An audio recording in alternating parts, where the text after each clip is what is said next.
Hello मेरे भाई, कैसे हैं आप। नमस्कार भाई।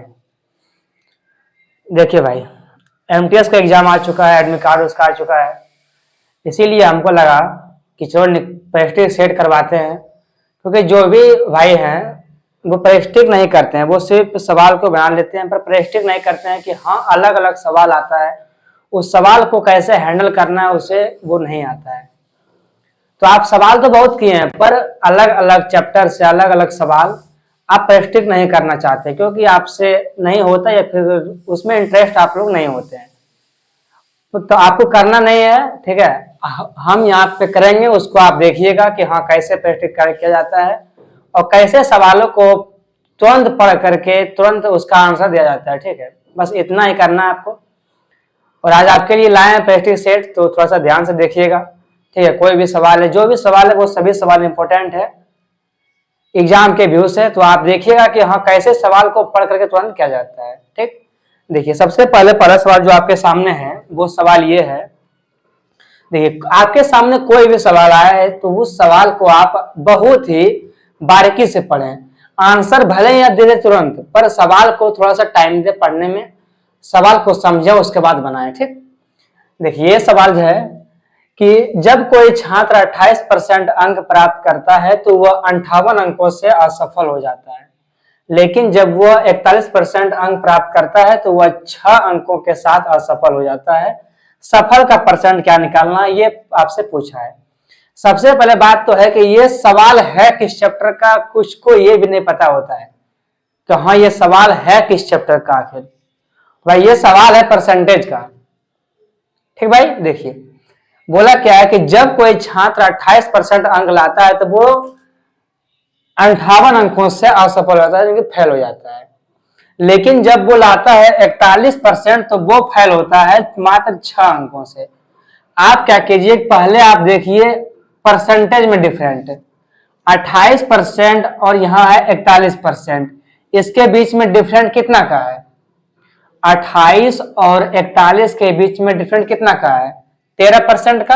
आप यहां देखिए 13%। उसके बाद डिफरेंट देखिए आप अंकों में, यहाँ पे 6 अंकों से असफल हुआ है और यहाँ 58 अंकों से असफल हुआ है, यानी कि दोनों में असफल हुआ है। इसका मतलब है कि यहाँ कितना डिफरेंट है, 52 अंक का।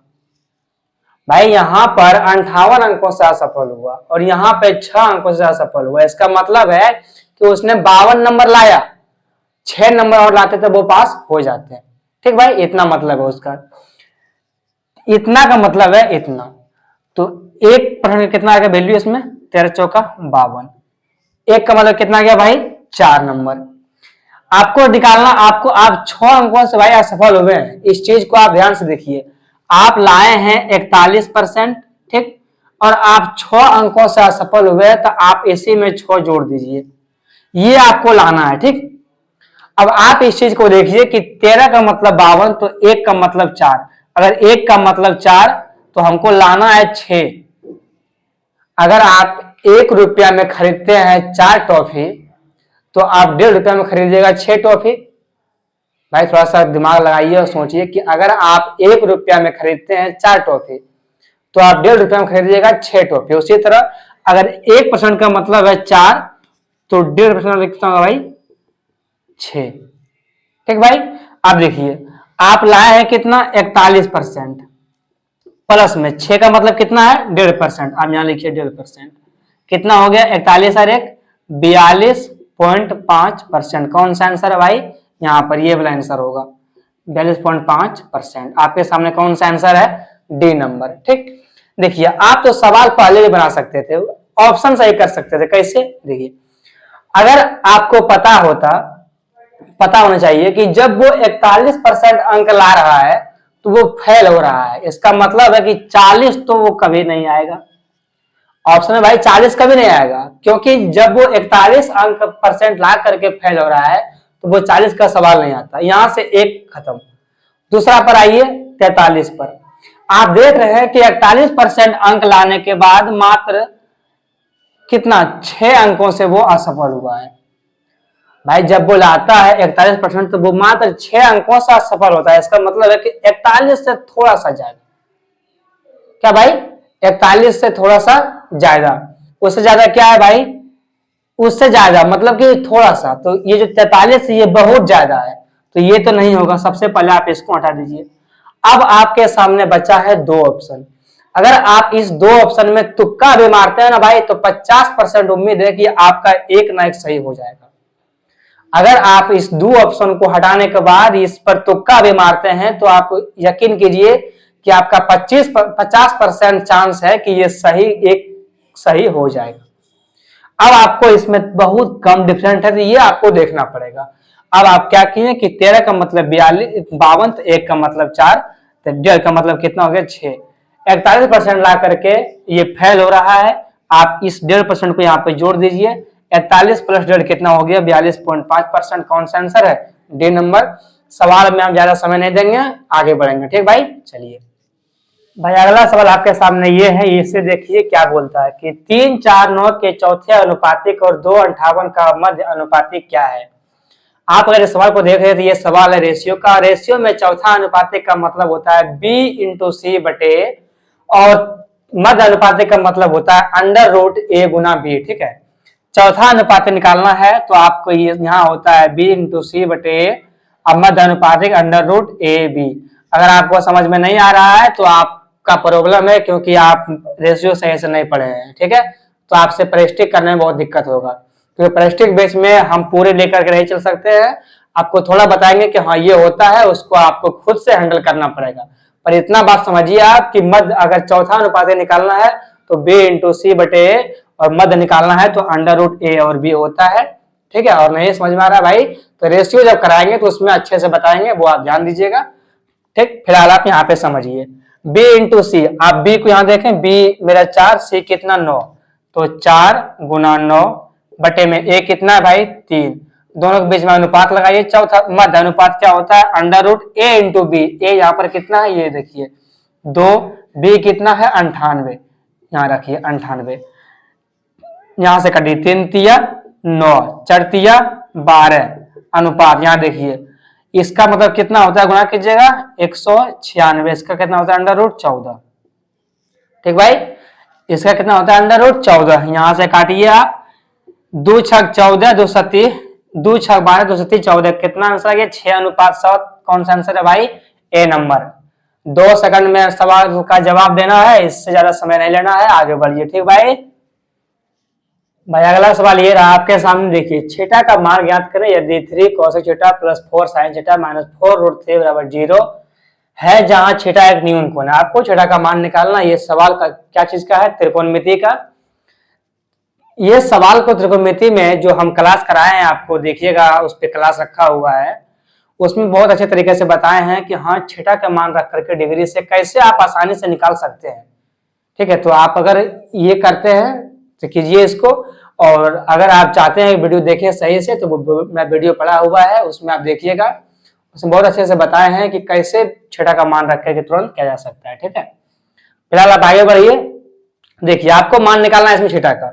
इसमें आपको चेक तो करना पड़ेगा कि हाँ कौन कौन होता है, ठीक है। इसमें कोई उपाय नहीं होता है, क्योंकि अगर यहाँ पे स्क्वायर रहता तो हम उपाय बताते भी, पर इसमें स्क्वायर नहीं है तो हम उपाय नहीं बता सकते, और यहाँ पे रूट 3 भी है, ठीक है।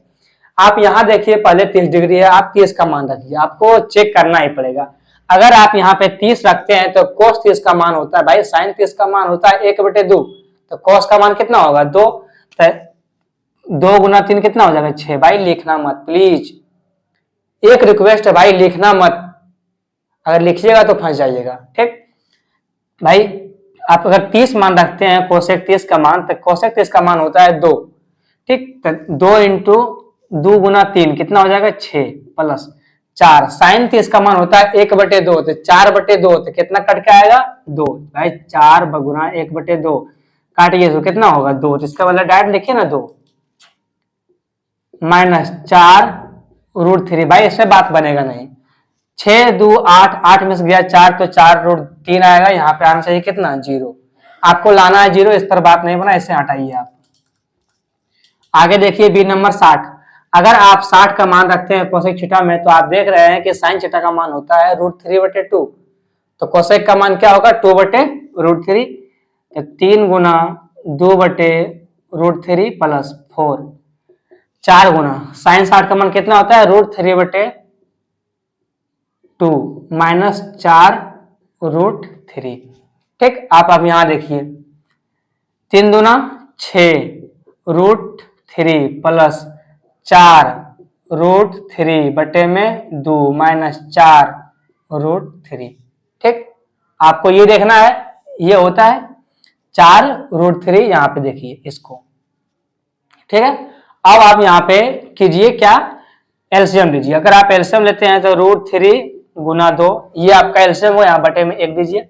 यहाँ से यहाँ ये कट गया, 6 दूना 12 प्लस यहाँ से यहाँ ये कट गया, इससे गुना कीजिए तो ये हो जाएगा 4 12। √3 गुना √3 3, देखिए √3 गुना √3 3 और 3 चौका 12 माइनस यहाँ तो कुछ होगा नहीं, तो ये कितना है 2√3, इसमें गुना होगा 4√3, तो 4 दूना 8 और 3 गुना 3 कितना हो जाएगा 3, 8 कितना हो गया 24, यहाँ कितना हो जाएगा भाई 24, 12 12 24, 24 24 कट गया, कितना हो गया पूरे ये 0। समझ में आया भाई मेरे भाई?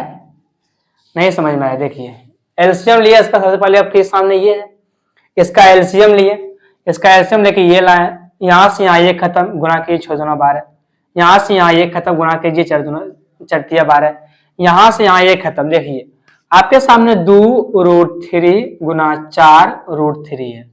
ठीक, ये आपके सामने है, 4 दूना 8 और 3√3 गुना √3 कितना होता है 3, तो 8 गुना 3 कितना हो जाएगा 24, यहाँ रखिए 24, 12 12 24 और 24 अकेला, ये हो गया 0। अगर ऊपर हुआ है 0 ये पूरे हो गया 0। कौन सा मान आपका पुट कर गया, बी नंबर। आगे चेक करना है नहीं आपको, जहां मान पुट कर जाए वो आगे चेक मत कीजिए, जहां आपको मंजिल मिल जाए वहां रुक जाइए थोड़ा देर के लिए। ठीक है, इसलिए यहाँ पे आपको मिल गया, इससे आगे आप जाइएगा तो फिर वही है, नहीं होगा, तो आपको सभी चेक नहीं करना है। ठीक है, चलिए आगे बढ़िए भाई। अगला सवाल ये आपके सामने है, 4 नंबर, देखिए इसको पढ़िए, उसको कीजिए। ये बोलता क्या है, ये देखिए आप, यदि a - 24/a = 5 है, जहां a का मान 0 से ज्यादा है, तो आपको a² + 64/a² का मान निकालना है। आपको ऐसे मान निकालना है, इसको आप ना क्या कीजिए कि इसको वैल्यू पुटिंग से कीजिए। ऐसे सब सवाल को आप वैल्यू पुटिंग से कीजिए, क्योंकि अगर आप देखें तो अगर आप एक चीज को देखें तो यहाँ पर ये 64 है, ठीक है, ये 24 है, ये 24 से आपको जाना है पहले 64 में, तो आपको ये बनाना पड़ेगा 8, क्योंकि 8 का स्क्वायर क्या होता है 64, 8 8 64, ये आपको करना पड़ेगा 8। और आप इसको अगर 8 करने जाएंगे तो आपको गुना करना पड़ेगा इसमें 1/3 से, क्योंकि 3 से कटकर ये 8 बनेगा। और जब आप गुना करते हैं 1/3 से, यहाँ हो जाएगा 3 है, आपको यहाँ से फिर लाना पड़ेगा a², आपको फिर ये 3 हटाना पड़ेगा, ये आपके लिए बहुत ही मुश्किल का बात हो जाएगा। तो इसको क्या करेंगे कि वैल्यू पुटिंग से करेंगे। यहाँ पे 0 से बड़ा, यहाँ देखिए दिया हुआ कंडीशन कि 0 से बड़ा मान रखना है, आप क्या कीजिए कि यहाँ 0 से बड़ा कोई मान रखिए जो आपको लगे कि ये हो सकता है। ठीक है, तो अगर आप यहाँ पे 2 रखते हैं, सबसे पहले 2 से लगिए, 2 रखते हैं तो 2 दूना 4 नहीं बात बनेगा, 3 रखिए, 3 3 3 9 नहीं बात बनेगा। ठीक है, 4 रखिए, 4 चौका 16 - 24 कितना हो जाएगा भाई माइनस में 8, ठीक, बात नहीं बनेगा। 5 रखिए, 5 25 - 24 कितना बचेगा 1, बात नहीं बनेगा, क्योंकि आपको यहाँ वैल्यू पुटिंग का मान रख करके आपको 5 लाना है भाई। आपको यहाँ वो मान रखना है जो इस मान को रख करके आप 5 ला सकते हैं। ठीक, यहाँ पे 5 रखिए, नहीं बात बना। यहाँ पे 6 रखिए, 6 के 36 - 24 कितना हो गया 12, 12/6, बात नहीं बना। आप यहाँ पे 7 छोड़िए, 8 रखिए। अगर आप यहाँ पे 8 रखते हैं तो 8 8 64 - 24, भाई अगर आप एक जगह 8 रखें 24/8, तो 8 8 64 - 24 बटे में 8 घटाइए, कितना होगा 40/8, 8 पंचे कितना कट गया 40, कितना आ गया 5 5। यानी कि आपका a का मान कितना वैल्यू पुटिंग हो रहा है, अगर आप a का मान 8 रखते हैं तो आपका ये प्रूव हो रहा है कि हाँ a का मान 8 रखने पर ये 5 आ रहा है। ठीक है, अगर ये a का मान यहाँ प्रूव हो रहा है तो आप यही a का मान यहाँ पे रख दीजिए। अगर आप a का मान यहाँ पे रखते हैं तो a का मान कितना है 8, 8 का स्क्वायर भाई 64 प्लस 64 बटे में 8 का स्क्वायर 64। ठीक, यहाँ से अब गुणा कीजिए 64 गुना 64 प्लस में 64, अब बटे में कितना आ गया 64। ठीक, अब यहाँ पे एक 64 कॉमन ले लीजिए, अगर कॉमन लेते हैं आप एक 64 तो 64 प्लस में 1 नीचे कितना है 64, ये कट गया, कितना आ गया 64 गुना 1 64 प्लस 1 65।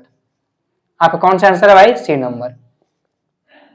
भाई कैलकुलेशन करना तो भाई आता होगा ना, अगर आप भाई प्रेस्टिक सेट बना रहे हैं तो आपको इतना तो आना चाहिए कि हाँ कैसे कैलकुलेशन होता है।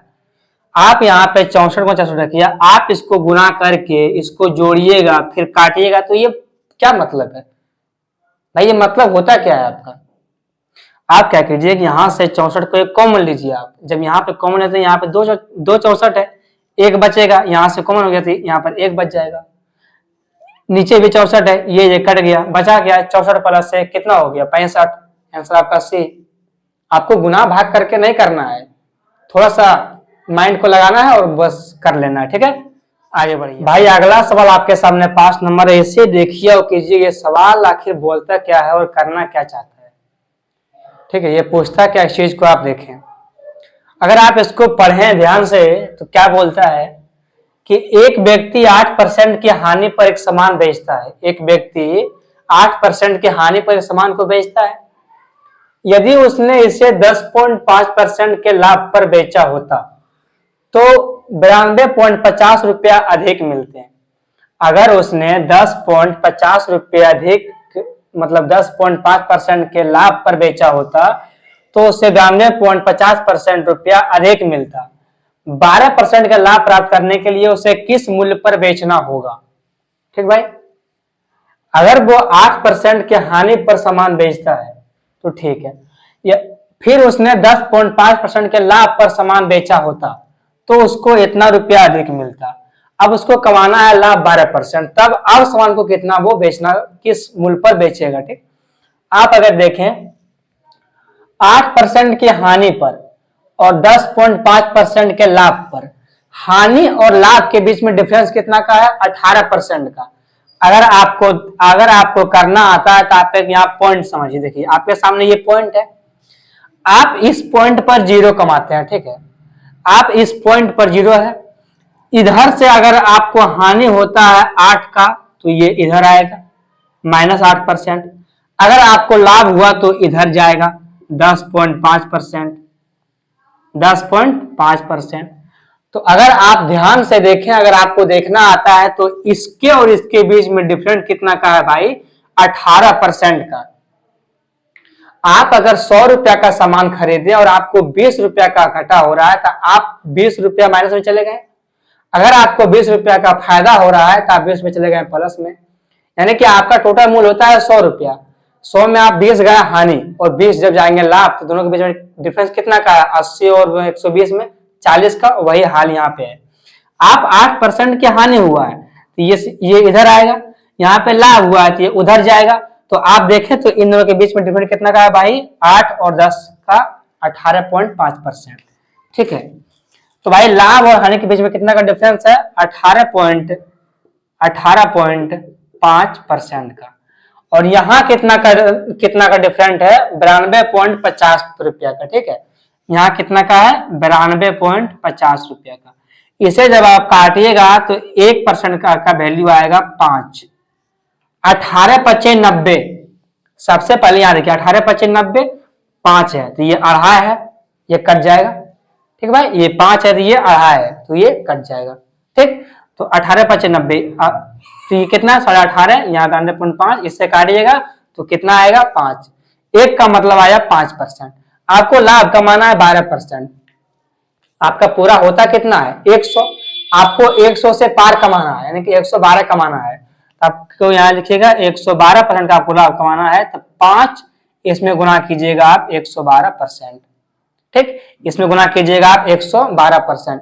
अगर आप ध्यान से देखें तो अगर आप ध्यान से देखें तो ये 112 है, 100 से ज्यादा है, तो 100 गुना 5 कितना होता है 500, लगभग 500।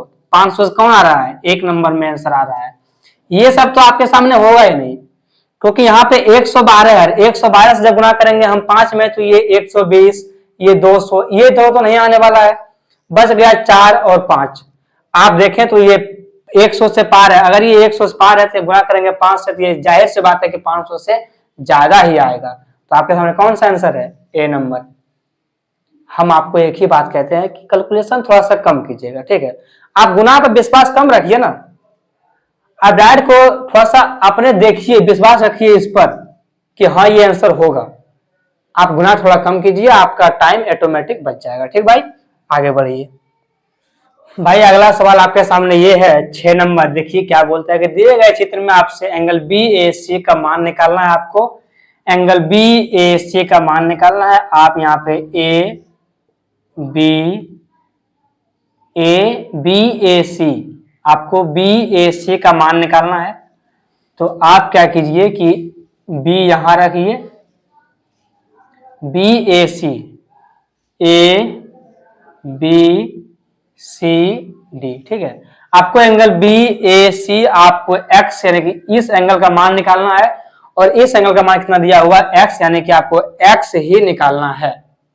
ठीक, अगर आप लोग ज्योमेट्री सही से पढ़े हैं तो आपसे ये सवाल बिल्कुल आसानी से हो जाएगा, और नहीं पढ़े हैं तो थोड़ा मुश्किल होगा, पर होगा जरूर। ठीक, देखिए अगर आप इस चीज के गौर से देख पा रहे हैं त्रिकोणमिति में, सॉरी ज्योमेट्री में, तो ये जो एंगल दिया हुआ है ये है एक्सटर्नल एंगल, बाह्य कोण, और ये जो अंदर का एंगल है ये है इंटरनल एंगल, आंतरिक कोण।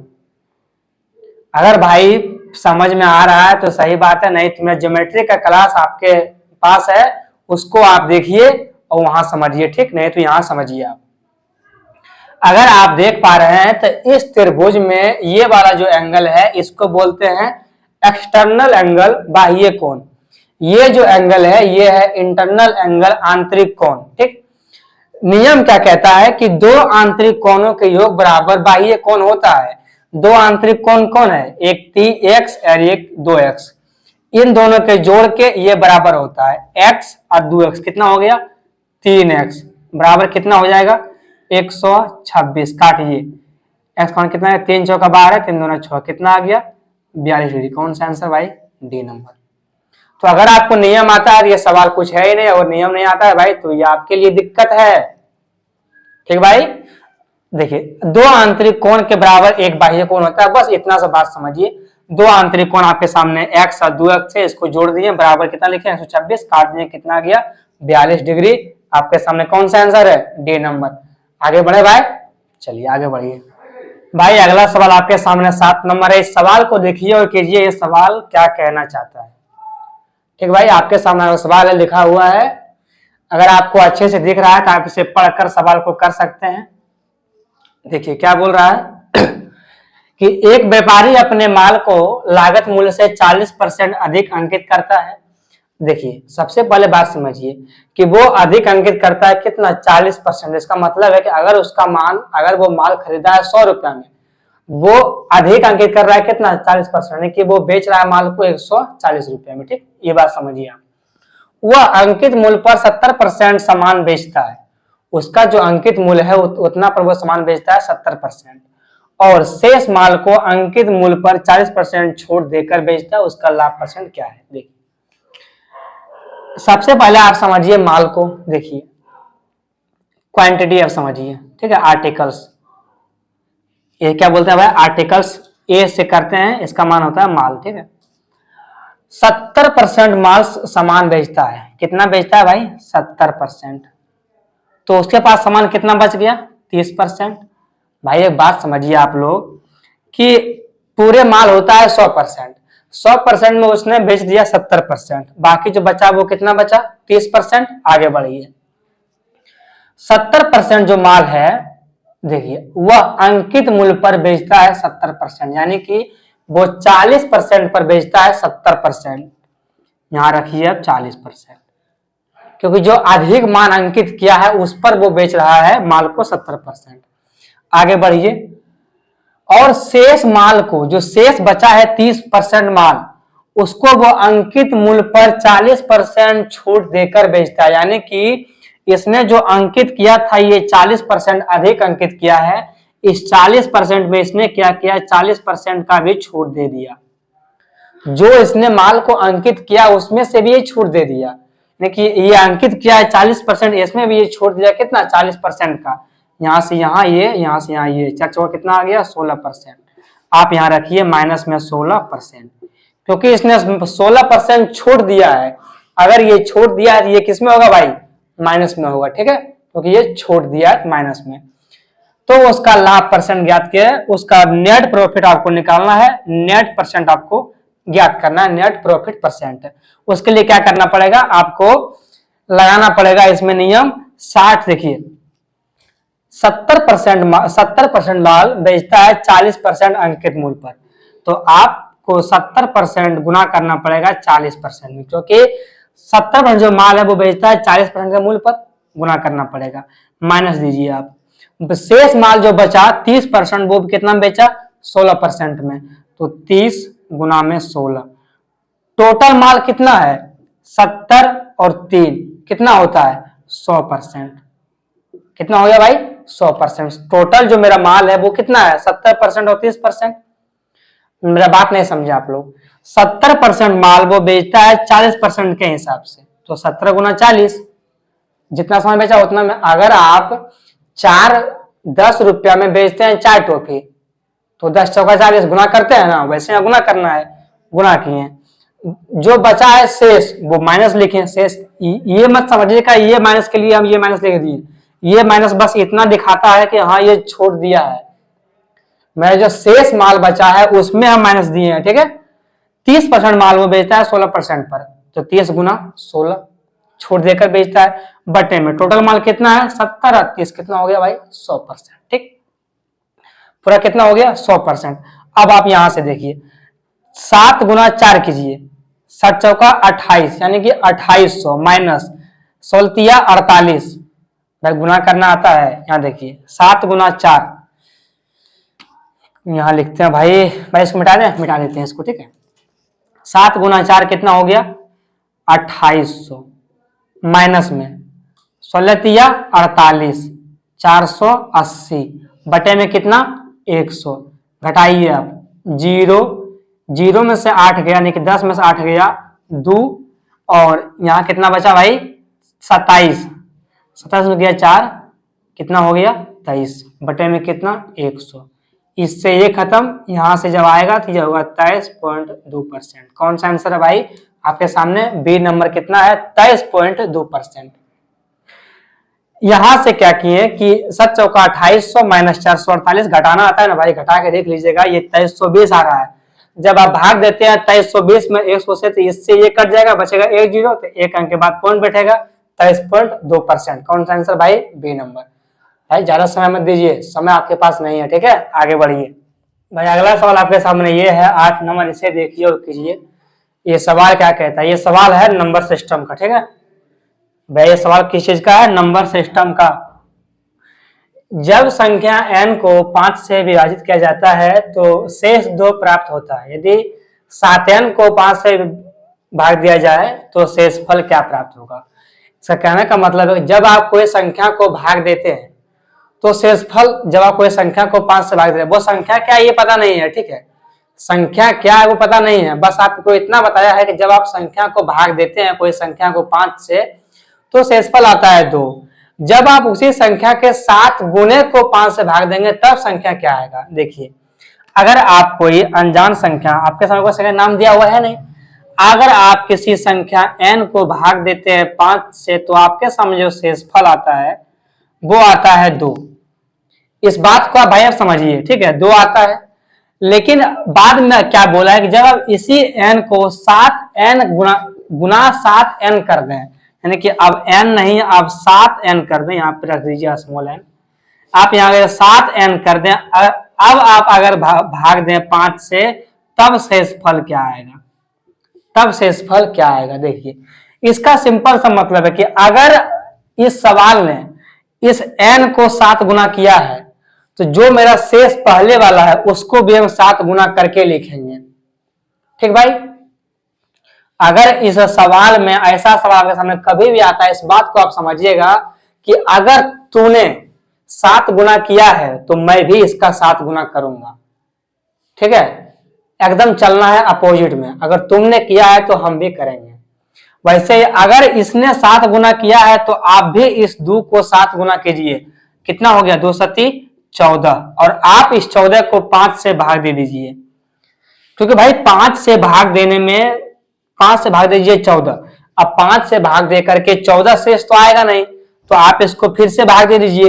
अगर आप फिर से भाग देते हैं तो 7, मेरा बात समझिए, अगर आप कोई भी संख्या में 5 से भाग दीजिएगा तो जाहिर सी बात है 14 नहीं आएगा, क्योंकि शेष जो आता है वो इससे कम आता है, तो 14 कैसे आ जाएगा? तो आप क्या कीजिए कि इस 14 को फिर से आप 5 से भाग दीजिए। जब आप 5 से फिर से भाग देंगे तब शेष कितना आएगा? 5 दूना 10, कितना शेष आएगा? 4। कौन सा आंसर है भाई? डी नंबर आपके सामने ये आंसर है। इसने किया 7 गुना, हमने भी कर दिया 7 गुना, हो गया 14, भाग दिया 5 से, शेष कितना बचा? 4। कौन सा आंसर? D number. बस बात खत्म, खिस्सा खत्म। ठीक भाई, आगे बढ़िए।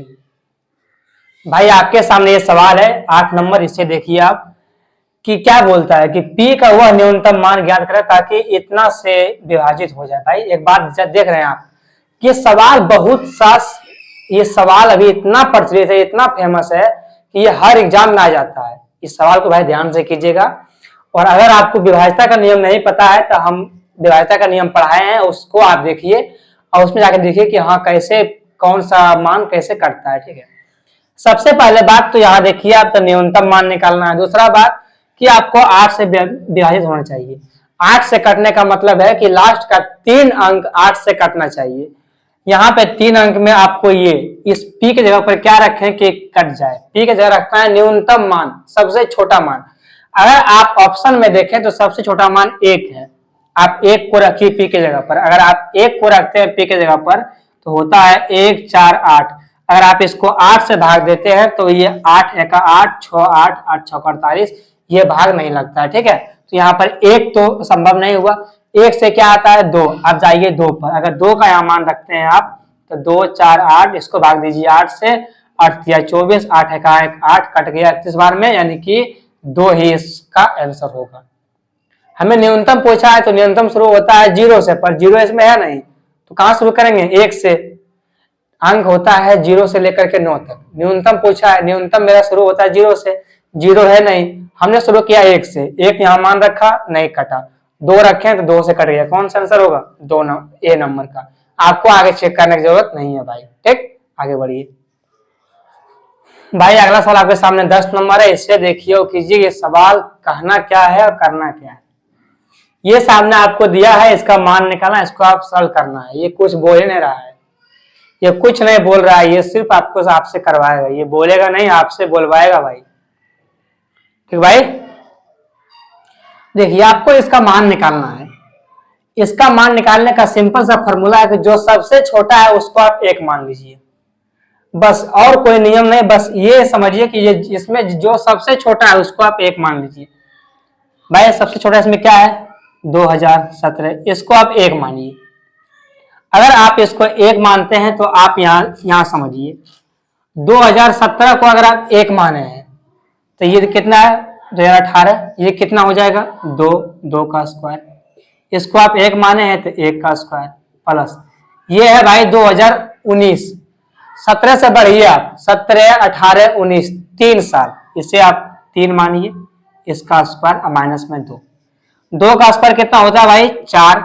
1 का स्क्वायर 1 प्लस 3 का स्क्वायर 3 तिया 9 और माइनस 2। 9 और 1 10, 10 में से 2 गया 8, 4/8, 4 दूना 8, 1/2। कौन सा आंसर है भाई? C number. जो सबसे छोटा है उसको आप 1 मान लीजिए। अगर आप 1 माने हैं तो आप बढ़िया उससे आगे। 17 18, 2 होता है, 2 साल बढ़ता है, 2 साल 2 होता है, 2 का स्क्वायर। 17 को 1 माने, 1 का स्क्वायर। 19 है, 17 ये 19 पर, 17 18 19, 3 साल बढ़ा तो 3 का स्क्वायर, 3 तिया 9 माइनस 2, 4, 9 प्लस 1 10, 10 में 2 गया 8, कट गया कितना गया? 1/2। समझ में आया भाई?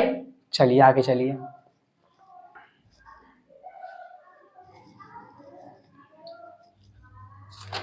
माँ के 15 सवाल बनते रे बाप।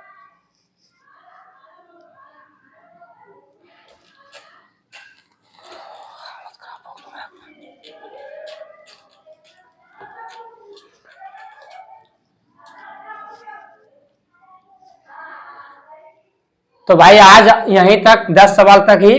अब जो अगला होगा प्रेस्टिक वो अगले अगले बैच में होगा, अगले क्लास में। क्योंकि भाई देखिए मेरा आप लोग थोड़ा सा मजबूरी समझिए, क्योंकि वीडियो के देखिए जो क्लास हम लेते हैं वो क्लास लेते हैं फोन से, और उस पर हम लंबा क्लास 25 सवाल आपको एक बार में हम नहीं दे पाएंगे। और आपको पता है कि हम हाथ पर बोर्ड से लिखते हैं, आप लोग देख रहे हैं।